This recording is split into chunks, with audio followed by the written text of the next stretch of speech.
제 친구 목사 중에 미국에서 부목사 생활을 하신 분이 있습니다. 지금은 이 근처 교회에 와 있는데 담임 목사님으로 미국의 꽤 큰 대형 교회 이민교회의 부목사로 섬기러 이제 첫 번째 출근을 했을 때 일입니다. 그 교회 새벽 예배를 갔는데 어느 남자 성도님께서 너무 구슬프게 기도를 하시더래요. 그래서 은혜를 너무 받은 겁니다, 이분이. 저렇게 기도하시는 분이 계시구나. 그래서 이제 출근을 해서 이제 부목사님들한테 그 은혜 받은 얘기를 했더니 그 부목사님들 하시는 말씀이 말도 마십시오. 그 집 자식이 아들 셋이 있는데 3명이 다 깡패가 됐습니다. 그 중에 한 명은 유명한 조폭이기도 하지요. 아니 어쩌다 그런 일이 생겼을까요? 물었더니 저렇게 기도는 구슬프게 하는데 집에 가면 사모님은 두들겨 팹니다. 그러니까 이 가정폭력 때문에 오랫동안 자식들이 시달렸고 교회 가면 저분이 직분을 맡아갖고 앞에서 열심히 일을 하니까 자식들 가운데 정체성의 혼란이 왔고 결국은 무너지게 되었다는 가슴 아픈 얘기를 들었습니다. 그 얘기를 듣고 나서 어떤 중요한 때만 되면 저 자신도 그 돌아보는 계기가 되었습니다. 가정이라고 하는 것이 특별히 믿는 부모가 가장이 되었을 때 나의 행동에 따라서 내 자식이 천국에 갈 수도 있지만 지옥에 갈 수도 있겠구나. 이 가정이라는 것이 천국문을 열어줄 수도 있지만 지옥문을 열어줄 수도 있겠구나 하는 두려운 마음이 생기게 되었습니다. 아예 내가 교회를 안 다녔더라면 혹시 자식들에게 예수 믿을 수 있는 기회가 있었을 텐데 내가 예수를 잘못 믿음으로 말미암아서 우리 자녀들이 다시는 교회 다니고 싶지 않은 그런 부모가 될 수도 있겠구나 하는 생각에 이르렀을 때 두려운 마음이 많이 찾아왔었습니다. 오늘 뜬금없이 욥기 1장을 우리 함께 읽었습니다. 여러분 욥이라는 인물 아실 겁니다.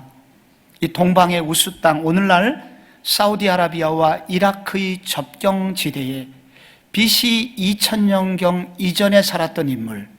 그런데 하나님을 잘 믿었던 사람 욥이라는 사람의 이름이 오늘 본문에 등장하고 있습니다. 그런데 이 욥이라는 사람에게는 7남 3녀가 있었다고 2절에 나옵니다. 그리고 그의 재산의 규모가 나오는데 3절에 양이 7,000마리고 낙타가 3,000마리고 소가 500결이고 암나귀가 500마리 정도 많이 있었다고 말합니다. 한마디로 부자였다는 것입니다. 오늘날로 말하면 재벌쯤 된 거예요. 삼성그룹이나 혹은 롯데그룹의 회장님 정도. 당대 고대 사회에서 대단한 거부였다는 것입니다. 근데 게다가 하나님까지 잘 믿었어요. 그런데 이 사람이 엄청난 고난을 당하죠. 어느 날 재산을 잃어버리고 자식들이 모두 죽게 됩니다. 본인은 심한 피부병에 걸리게 됩니다. 그런데 그 고난의 과정에서 그가 훈련을 잘 넘기고 난 이후에 하나님은 그에게 이전에 가지고 있었던 것보다 2배의 축복을 주셨다고 성경에 기록이 됩니다. 욥기는 42장에서 끝납니다. 근데 이 42장 끝에 보면 그의 소유가 다시 한번 기록이 됩니다. 그의 소유를 갑절이나 주신지라 12절에 양이 14,000마리. 앞에 1장에 몇 마리였죠? 7,000마리. 곱하기 2에서 14,000마리. 낙타가 3,000마리에서 6,000마리. 소가 500결이에서 1,000결이로 늘어나고 암나귀도 1,000을 두었다고 나옵니다. 그런데 자식을 잘 보시면 또 아들 7과 딸 3을 두었다. 여러분, 이 아들 7과 딸 3, 7남 3녀, 이 흐름에 따르면 42장의 흐름에 따르면 몇 남매여야 됩니까? 몇 명이어야 돼요? 아들이 14명, 그리고 딸은 6명, 20명이 돼야 되는데 아들과 딸의 숫자는 1장과 42장이 똑같습니다. 왜 이렇게 나오나? 성서학자들의 결론입니다. 욥기에서는 바로 앞에 죽었던 7남 3녀가 여전히 살아있다고 보는 것입니다. 즉 어디서 살아 있습니까? 천국에서 살아 있습니다. 여전히 천국에서 생생하게 칠남삼녀가 살아있고 땅에서 칠남삼녀가 남아있기 때문에 결국 곱하기 2, 자녀도 곱하기 2의 축복을 받았다는 말을 욥기는 설명하고 있다는 것입니다. 이런 의미에서 욥은 누구인가? 자녀들에게 천국문을 열어준 아버지라는 것입니다. 욥의 가정은 자녀들에게 천국 갈 수 있는 축복의 통로의 역할을 했다는 것입니다. 우리 모두 다 이런 책임이 주어져 있습니다. 우리 부모된 우리는 또한 가정을 이루는 모든 가정들에게는 책임이 있는데 그것은 가정의 자녀들이 천국 갈 수 있도록 천국문을 활짝 열어주는 관문이 되어야 한다는 것입니다. 여기 가정을 이루신 분이 대부분이시고 또한 앞으로 가정을 이룰 가능성이 높으신 분들, 가정을 이루겠다고 생각하시는 분들이 여기 다 앉아 있습니다. 우리의 가정은 그리고 앞으로 후손들에게 천국문을 열어주는 가정이 되어야 되고 천국 갈 수 있는 통로의 역할을 가정이 해야 된다는 것입니다. 어떻게 가능할까요? 첫째로 부모가 제사장적인 역할을 감당해야 가능합니다. 1장 4절에 보시면 이 욥의 자녀들 7남3녀가 아마 분가를 다 한 것 같아요. 분가를 다 했는데 생일이 되면은 각자 생일날 나머지 9남매를 다 집으로 초대합니다. 그러니까 사이가 너무 좋은 거죠. 그렇게 생일 잔치를 매번 하였습니다. 근데 이 집의 생일 잔치는 독특한 게 있어요. 생일 잔치 끝나면 아버지가 꼭 이것을 합니다. 1장 4절 한번 볼까요? 그의 아들들이 자기 생일에 각각 자기의 집에서 잔치를 베풀고 그의 누이 3명도 청하여 함께 먹고 마시더라. 여러분 5절 한번 같이 읽어봐요. 시작. 그들이 차례대로 잔치를 끝내면 욥이 그들을 불러다가 성결하게 하되 아침에 일어나서 그들의 명수대로 번제를 드렸으니 이는 욥이 말하기를 혹시 내 아들들이 죄를 범하여 마음으로 하나님을 욕되게 하였을까 함이라. 욥의 행위가 항상 이러하였더라. 아멘. 잔치가 끝나면 아버지는 자녀들을 위하여 번제를 드렸습니다. 어떻게 번제를 드렸나? 명수대로 번제를 드렸습니다. 많은 제사 중에 번제는 각을 떠서 드리는 제사입니다. 이 말은 우선 동물의 가죽을 벗기고 그리고 뼈를 부러뜨리고 내장을 꺼냅니다. 완전한 분리죠. 그래서 거의 정육점에서 최고의 이렇게 칼을 다루는 사람처럼 아버지 욥은 이렇게 자녀들을 위하여 번제를 드렸다고 합니다. 명수대로 번제를 드렸으니까 한 번 생일잔치가 끝나면 10마리의 번제물을 드렸던 것입니다. 왜 번제를 드렸습니까? 구체적인 죄가 드러났기 때문이 아니라 혹시 자녀들이 마음으로 하나님을 욕되게 하였을까 두려웠다고 하였습니다.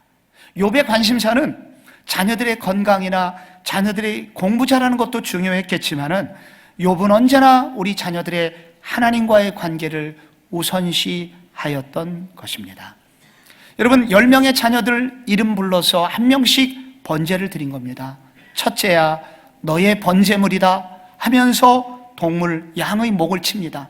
그리고 가죽을 벗기고 그리고 내장을 꺼내고 그리고 뼈를 부러뜨립니다. 그래서 그것을 불에 태워가지고 하늘에 연기가 되어 올라가게 함으로써 하나님께 번제를 드리게 됩니다.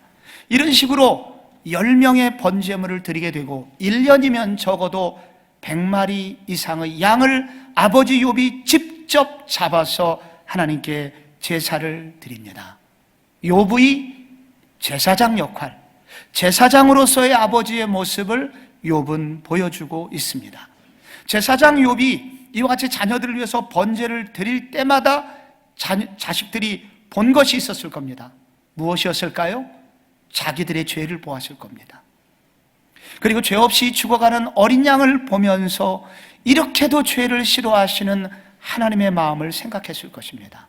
그리고 이와 같은 피의 제사를 통해서 하나님과 나의 관계가 다시 회복될 수 있음을 인하여 감사하였을 것입니다. 그래서 아버지 욥은 자녀들의 영성을 깨우는 제사장으로서의 역할을 하고 있는 것입니다. 우리도 부모로서 많은 역할이 있지만 우리가 해야 될 자녀를 위해서 할 수 있는 가장 중요한 역할은 제사장의 역할입니다. 제사장은 누구인가? 다리를 놓는 사람들이라는 뜻을 가지고 있습니다. 하나님과 자녀들 사이에 다리를 놓아서 이들로 하여금 하나님이 누구신지 알고 알려주고, 그리고 하나님이 얼마나 귀한 분인지 느낄 수 있도록, 배울 수 있도록 그렇게 도와주는 역할, 이것이 바로 아버지의 역할이라는 것입니다. 이 욥이 BC 2000년경 이상의 사람이기 때문에 아브라함이나 이삭이나 야곱조차도 욥에 대해서 알 수 있었을 것입니다. 그리고 욥으로부터 많은 것을 배운 것 같아요. 아브라함이나 이삭이나 야곱도 이런 욥의 모습이 나타납니다. 이 아버지들의 공통점은 뭐냐면은 모두 다 자녀들이 이 아버지들을 통해서 하나님을 만나게 되었다는 것입니다. 야곱은 특별히 12명의 자식들을 죽기 전에 모아놓고 유언 기도를 합니다. 그런데 유언 기도가 그대로 자식들에게 운명, 그대로 그것이 그 자녀들의 운명이 됩니다. 아버지의 유언은 곧 하나님의 말씀이 됩니다. 이것은 무엇을 말하냐면 하나님은 이 땅의 아버지나 어머니들에게 제사장적인 특권을 주셨다는 거예요. 아버지 어머니가 그렇게 기도하면 자녀들에게 그렇게 은혜가 흘러가도록 그런 제사장의 권세를 우리 아버지 어머니들에게 주셨다는 것을 보여주고 있는 것입니다. 그런데 성경의 다른 곳을 보면 아버지가 믿음이 좋아도 자식들이 엉망인 경우가 종종 나옵니다. 심지어 사무엘처럼 탁월한 제사장 밑에서도 자녀들이 하나님을 못 만나는 흔적이 나옵니다. 이것은 아버지가 제사장으로서의 역할을 하다가 너무 바빠서 자식들에게 굉장히 중요한 시기를 놓쳐버림으로써 자녀들이 하나님을 만날 수 있는 제사장의 역할을 못하게 되면 그만큼 자녀들에게 치명적인 신앙적 손실이 있다는 것을 우리에게 알려주고 있습니다. 이 아버지, 어머니의 제사장적인 역할은 그 누구에 의해서 대체되는 것이 아니라는 것을 말해주고 있는 것입니다. 우리 교회에서도 여러 차례 했던 아버지 학교라는 아버지 교육용 여러분 프로그램이 있지 않습니까? 이 아버지 학교를 통해서 많은 아버지들이 아버지가 누구인지를 배웁니다. 아버지 학교에서 모토가 우리는 아버지가 누구인지 배우지 못한 채 아버지가 되었습니다 하는 것으로부터 아버지 학교가 이제 시작이 막 됩니다. 그 아버지 학교를 통해서 가르치는 굉장히 중요한 레슨 중에 한 가지가 아버지는 제사장이라는 것입니다. 성경에 아버지를 세웠는데 아버지는 누구냐? 하나님 다음으로 하나님께서 자녀들에게 축복이 흘러가도록 하나님이 세우신 제사장, 그게 아버지다. 그러니까 아버지는 앞으로 집에 가거든 자식들 잘 때 머리에 손을 얹고 꼭 기도를 해줘라. 그리고 애들이 학교 갈 때 안아주고 그들의 머리에 손을 얹고 기도를 해줘라. 그러면 그대로 될 거다.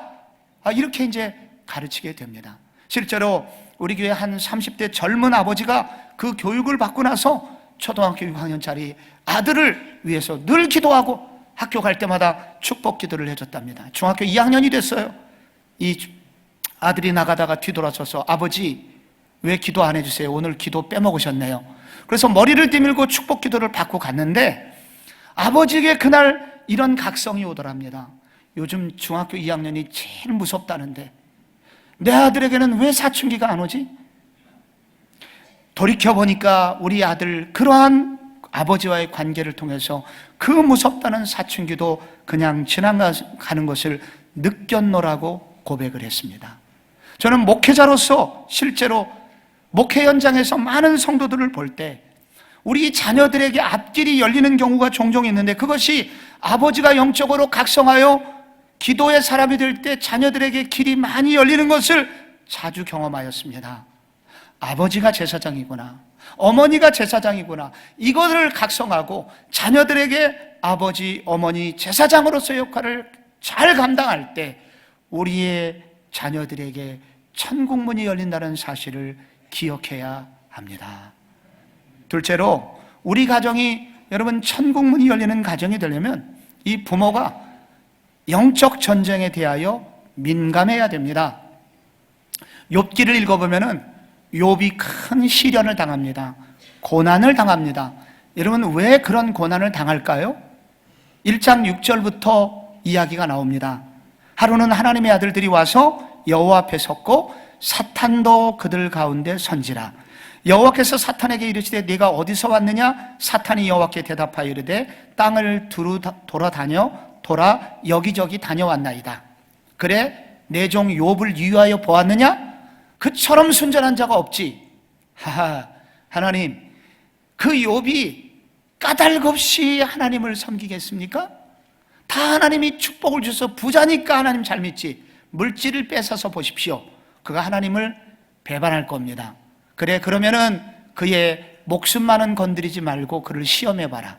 이래가지고 사단의 시험이 시작되고 욥에게 큰 시련이 옵니다. 먼저 재산이 다 빼앗겨지고, 그리고 자녀도 7남 3녀가 다 죽고, 그리고 자신의 몸에는 피부병이 생기죠. 이 부분을 그대로 있는 그대로 읽게 되면은 오해가 생깁니다. 하나님에 대한 질문이 생깁니다. 하나님하고 그리고 사탄하고 거래에 의해서 욥이 시련을 당한 것처럼 우리가 이해할 수 있습니다. 그런데 이것은 고대 히브리 문학적 방법에 의해서 쓰여졌는데, 이와 같은 방법을 가지고, 문학적 방법을 가지고 이런 성경을 썼을 때 여기서 꼭 드러내고자 하는 내용이 있음을 기억을 해야 됩니다. 히브리 문학에서는 그거를 알려주려고 요와 같은 유형을 가지고 성경이 쓰거든요. 이 성경, 이와 같은 구절을 통해서 성경이 알려주려고 하는 내용은 뭐냐면, 사단도 첫째, 궁극적으로는 하나님의 손에 있음을 먼저 알려주는 것입니다. 사단이 하나님께 불려갔잖아요. 결국은 사단도 궁극적으로 하나님의 통제 아래에 있다는 것을 알려줍니다. 또한 하나님은 사단까지 이용하셔서 신앙적으로 성도를 매우 유익하게 하신다는 것입니다. 이것을 알려주는 거예요. 그런데 또 하나 사단에서 알려주는 게 있습니다. 내가 여기저기 다녀왔나이다. 이 말은 사단은 여기에 있을 때 저기에는 있을 수 없는 존재라는 것입니다. 즉 하나님은 무소부재하신 분이시거든요. 아니 계신 곳이 없는 분, 그것이 우리 하나님이십니다. 그러나 사단은 그런 존재가 되질 못해요. 여기에 있을 때는 동시에 저기에는 역사하지 못합니다. 그래서 사단의 한계와 사단의 제한적인 능력을 보여주고 있는 것입니다. 그러나 이 욥기에서 굉장히 성도들에게 알려주고 싶은 내용이 9절에 나옵니다. 욥이 어찌 까닭없이 하나님을 경외하리이까? 욥의 신앙적 허점을 파고들고 있다는 것입니다. 사단이라는 존재는 언제나 성도의 허점을 파고들고 그것을 통하여 성도의 삶을 엉망으로 만들 수 있는 존재, 무시할 수 없는 존재라는 것을 욥기는 가르쳐 줍니다. 신약 성경도 똑같아요. 십자가 사건을 통해서 사단의 목은 부러졌으나 여전히 그의 꼬리는 남아 있습니다.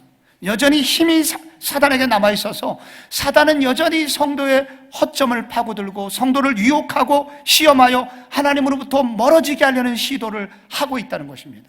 대표적으로 베드로가 크게 당했지 않습니까? 그래서 누가복음 22장에 보면은 시몬아 사탄이 너를 밀가부르듯 하려고 요구하였으나 그러나 내가 너를 위해서 믿음이 떨어지지 않기를 기도하였으니 너는 돌이킨 후에 내 형제를 굳게 하라.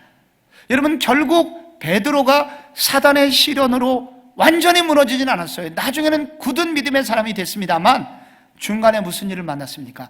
예수님을 3번 부인하고 여종에게 나는 예수를 모른다 이래갖고 수치스러운 삶을 살았습니다. 그것 때문에 영적인 우울증에 걸려갖고 다시는 제자로서의 삶을 살지 못할 뻔했던 위기가 베드로에게 있었죠. 이렇게 사탄에게 크게 시련을 당한 후에 경험이 있기 때문에 베드로 사도는 나중에 그 성도들에게 베드로 전서에서 이런 편지를 보냅니다. 여러분, 우리가 꼭 알아야 되는 게 있습니다. 여러분 깨어 있어야 됩니다. 근신, 정신을 차려야 됩니다. 근신하라, 깨어라. 왜? 너희 대적 마귀가 우는 사자 같이 두루다니며 삼킬 자를 찾기 때문입니다. 배고픈 사자가 먹잇감이 어디 있나? 그리고 내 사자 새끼가 배가 고파서 울고 있기 때문에 지금 먹잇감을 발견하면 순간 으스러뜨릴 것이기 때문에 그러한 마음으로 사단이 여러분을 찾고 있습니다. 여러분이 틈을 보이면 사단이 여러분과 여러분의 가정과 여러분의 자녀들을 쑥대밭으로 만들 수 있는 능력이 사단에게 있습니다. 그러므로 여러분 근신하셔야 됩니다. 깨어 있어야 됩니다. 믿음을 굳게 하여 사단을 대적하십시오. 그렇게 될 때 여러분은 이 위기를 넘어갈 수 있습니다라고 말하고 있는 것입니다. 그래서 욥기를 통해서 우리가 성경의 다른 구절을 통해서 우리가 기억해야 되는 것은 우리의 자녀들, 특별히 약점, 여러분 가정에서 가장 약한 자들은 자녀들입니다. 자녀들 중에서도 특별히 약한 자녀가 있습니다. 부족한 자녀가 있습니다.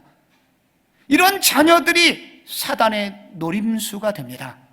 그래서 사단이 무섭게 그들을 파고들어서 그들을 넘어뜨리게 됩니다. 넘어지지 않게 할 수 있는, 그들을 세울 수 있는 힘이 성도에게 있습니다. 무엇입니까? 근신하라, 깨어라, 자녀들을 위해서 기도하라. 그래서 자녀들이 그런 위기들을 넘어갈 수 있도록 도와줘라 하는 것이 성경의 도전인 것입니다. 옛날에도 어려웠지만은 요즘 자녀들이 예수 믿기는 더욱 어려워진 시기를 살고 있습니다. 김동환 목사가 쓴 크리스찬 부모들과 자녀들이 알아야 할 25가지 문제라는 책이 있습니다. 이 설교 준비하면서 그 책을 일부 읽어보았습니다. 이 책에는 이런 얘기가 나옵니다. 요즘 학교에서 선생님들이 아이들에게 이것을 가르칩니다. 선생님들은 강의만 하는 게 아니라 수업의 절반은 자기 이야기와 자기의 가치관을 여과 없이 아이들에게 뿜어냅니다. 그러니까 아이들은 선생님 강의 내용은 아니지만 중간중간에 섞여 있는 예화라든지 중간중간에 있는 선생님의 어떤 불만이나 어떤 사회에 대한 그런 철학들, 가치관들을 여과 없이 아이들이 배우게 되기 때문에 아이들이 넘어갈 위기가 많다고 이 책은 소개를 하고 있습니다. 특별히 요즘 어떤 선생님들은 기독교는 개독교다, 적폐의 대상이다, 기독교는 대한민국의 발전을 해치는 가장 무서운 원흉 중에 한 가지다, 이렇게 선생님들이 얘기를 하는 그 순간 95%가 요즘 교회를 안 다니고, 이런 상황 속에서 우리 아이들은 입지가 더욱 좁아더라 내가 예수 믿는다는 얘기를 감히 할 수 없게 돼버린다는 것입니다. 그리고 나머지 95% 여전히 교회 안 다니는 아이들에게는 교회는 더더욱 다녀서는 안 되는 곳으로 아이들의 머리에 각인이 된다는 것입니다. 요즘 동성애가 심각한 사회적인 이슈로 떠오르고 있습니다.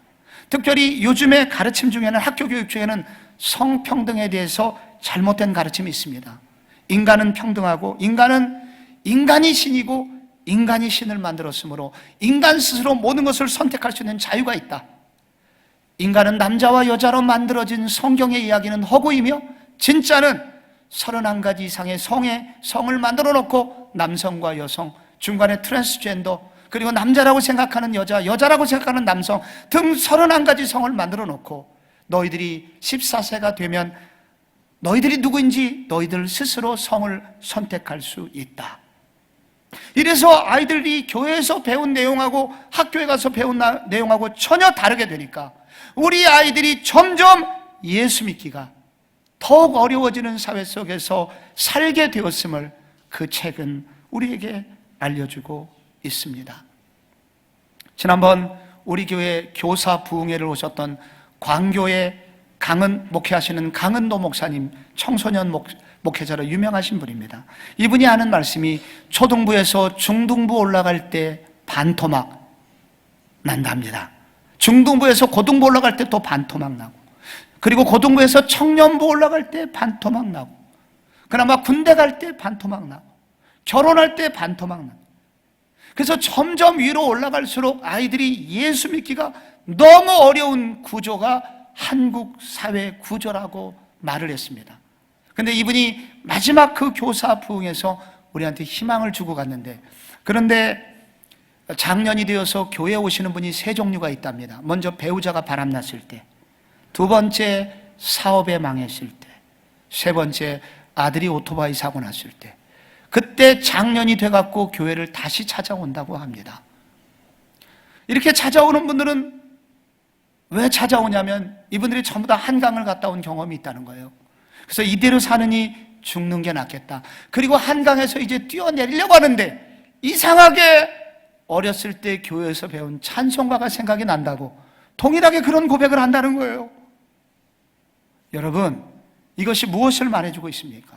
우리의 자녀들에게, 우리가 자녀들과 함께 예배하고 자녀들을 위해서 치열히 기도하는 것은 결국은 자녀들이 영적 전쟁에서 실패한다고 하더라도 다시 돌아오게 만드는 근거가 된다는 것입니다. 요 위에 성북구 삼선동에 삼선감리교회라고, 지금은 하늘이음교회라고 이름이 바뀌었습니다만, 여기 목회를 하시던 지 목사님의 아들 지인환 군이 쓴 나는 하나님의 영광을 위해 공부한다. 이 아들이 미국에 이민을 가가지고 결국은 공부를 잘해서 SAT 만점을 받고 하버드 의대 장학생으로 선발이 됐었습니다. 그래서 이제 자기의 이야기를 이제 스토리를 씀으로써 많은 청소년들을 좌절시키고 낙담에 빠뜨렸던 그런 좋은 사람은 아닌 것 같아요. 그런데 제가 이 책을 읽으면서 도전이 됐던 게 한 가지가 있는데, 이 지인환 군이 미국에 이제 부모님하고 이민을 갔는데 개척교회를 부모님이 하셨나 봐요. 그러니까 너무 어려웠죠. 이민 갔으니까 늘 외면을 당하고, 그리고 이 학생은 또 한국에서 살다 갔기 때문에 영어가 딸립니다. 그래서 왕따를 당하게 됩니다. 그리고 게다가 내성적이고 인종차별을 당하고 이러면서 스트레스를 받고 점점 심적 고통을 당하고 있었는데, 아버지 어머니가 집에서 한 게 있대요. 그것은 옷장을 개조를 해가지고, 그 방 한 칸이 있는데 옷장을 개조해갖고 거기다가 기도실이라고 써놓고, 아버지 어머니가 어려운 일이 있으면 그 옷장에 들어가갖고 사람 하나 간신히 들어가는 그곳에 들어가서 기도를 한 모양입니다. 근데 이제 엄마 아빠가 이제 일하러 나가셨고, 이 지인환 군이 학교 갔다 오니까 스트레스를 받고 돌아온 그날 옷장이 보입니다. 그래서 아버지 엄마가 하는 대로 옷장을 열고 들어가서 무릎을 꿇고 기도를 하기 시작합니다. 그러다가 이 학생이 하나님의 은혜를 받게 됩니다. 아, 나를 괴롭히는 그 아이도 하나님의 사랑이 필요한 아이구나. 아, 이 성경의 요셉처럼 고난 이후에 하나님의 축복을 줄, 이런 것들이 막 생각이 나면서 그가 이런 어려움들을 극복해내게 되고, 이후에 커다란 이렇게 책을 쓸 수 있을 만큼의 소득을 거두게 되었노라고 그가 고백을 하였습니다. 여러분, 우리의 자녀들이 영적 전쟁에 노출되어 있음을 알아야 됩니다. 우리의 자녀들을 무너뜨리려고 하는 사단의 괴략이 있음을 알아야 됩니다. 이것을 도와줄 수 있는 길은 한 가지예요. 우리 부모들이 영적 전쟁에 민감해서 근신하라, 깨어라. 아까는 잘하고 해놓고 너무 세게 얘기했습니다.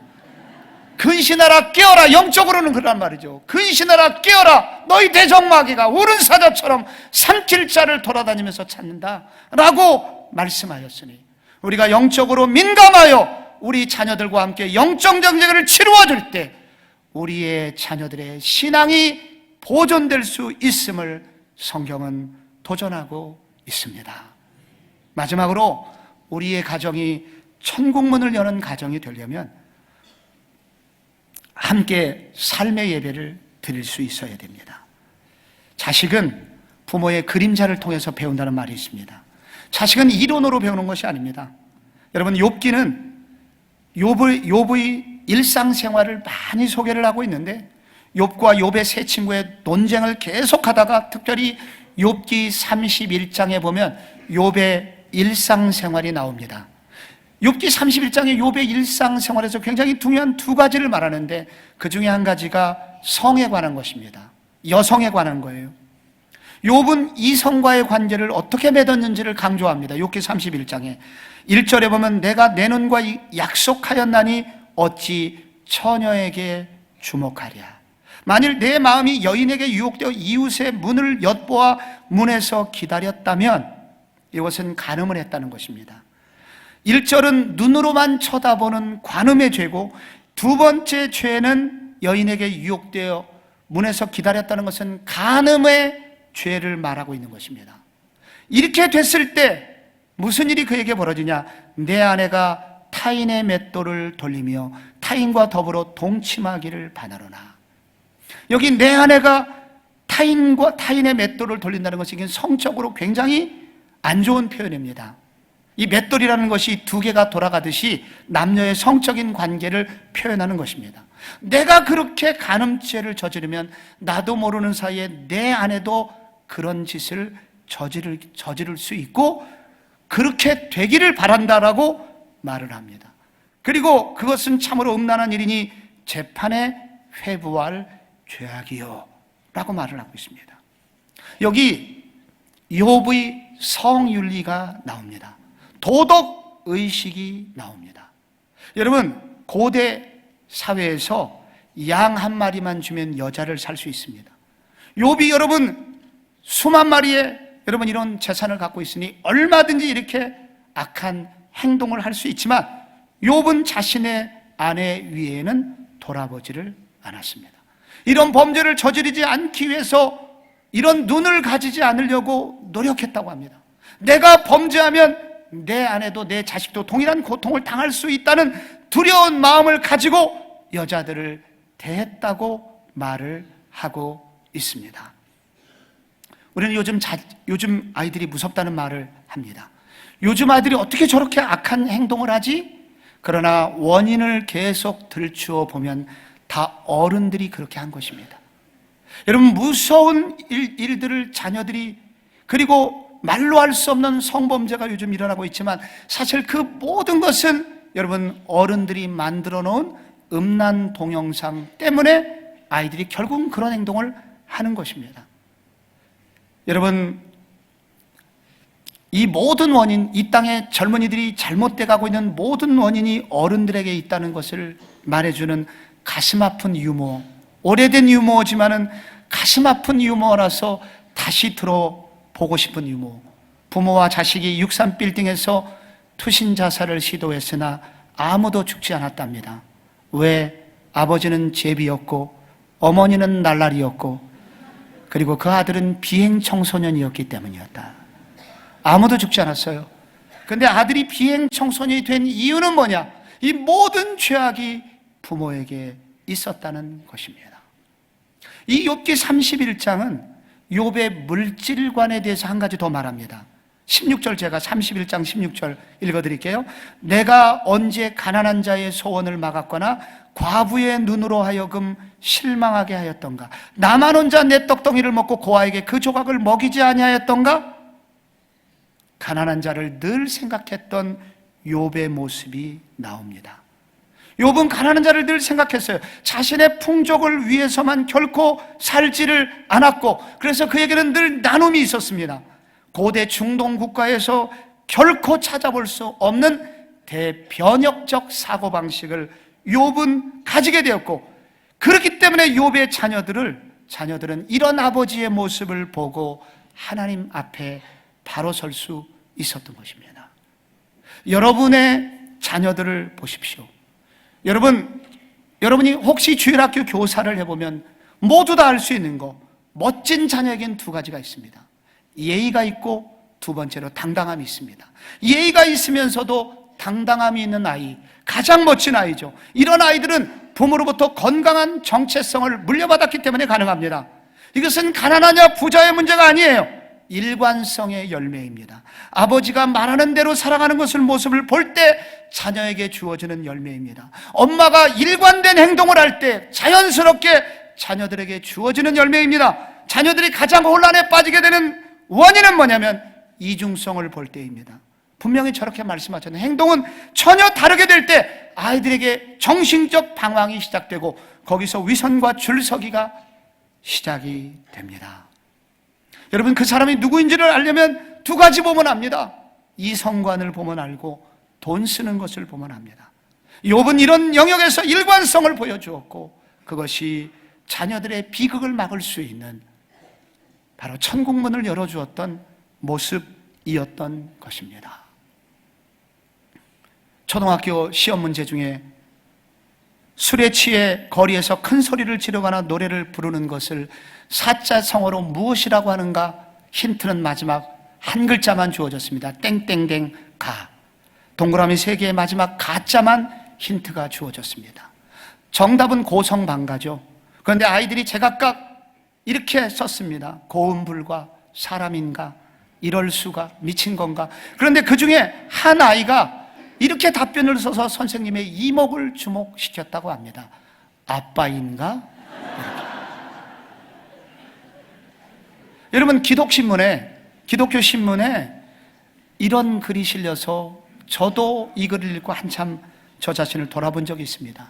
눈 오는 어느 날 어떤 사람이 아침에 눈길을 헤치며 사무실을 가고 있었습니다. 근데 뒤에서 바스락거리는 소리가 들려서 뒤를 돌아보니 아들이 뒤뚱뒤뚱 어색한 걸음으로 아빠를 따라오고 있었습니다. 아버지가 따라오는 아들에게 야, 너 뭐하고 있냐? 너 뭐하고 있는 거야? 그랬더니 아들이 말합니다. 나 아빠의 발자국을 따라가고 있는 중이에요. 그래서 야, 그러지 말고 빨리 집에 가라. 돌려보내서 사무실에 왔는데 아들의 얘기가 자꾸 생각이 나는 겁니다. 나는 아빠 발자국을 따라가고 있는 중이에요. 그래서 그때 그 기도의 내용이 신문에 실린 겁니다. 하나님 아버지, 우리 아이가 제 발자국을 따라온다고 합니다. 부디 제가 올바른 발자취를 남기도록 인도하여 주옵소서. 우리가 욥처럼 살 수 있을까요? 자신 없습니다. 우리는 뒤돌아서면 범죄할 가능성이 농후한 사람들입니다. 욥처럼 순전하고 온전한 삶을 살기가 힘들어요. 욥은 도대체 어떻게 그렇게 살 수 있었을까요? 그 비밀이 욥기 19장 25절에 나옵니다. 내가 알기에는 나의 대속자가 살아계시니 마침내 그가 땅 위에 서실 것이라. 여기 대속자가 나옵니다. 대속자가 뭐예요? 나의 죄를 대신 짊어지시는 분. 결국 이분은 신약의 예수님을 말합니다.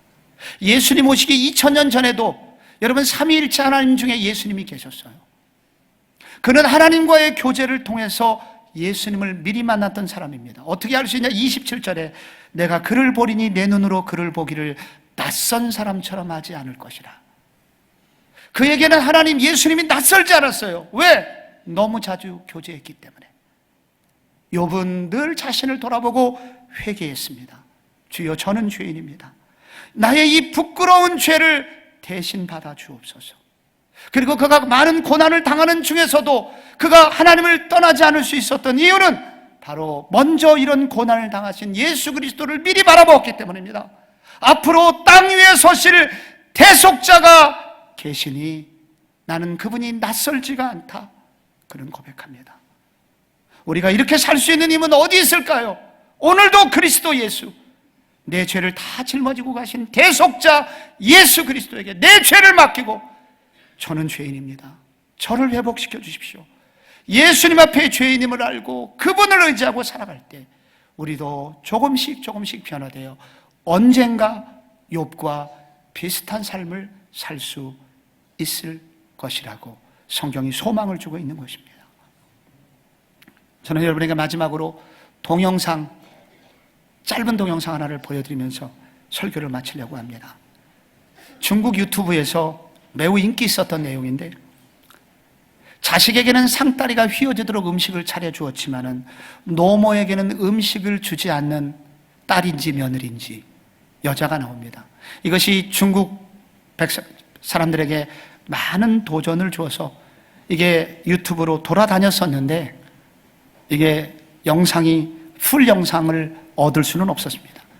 잠깐 이 영상을 보시겠습니다.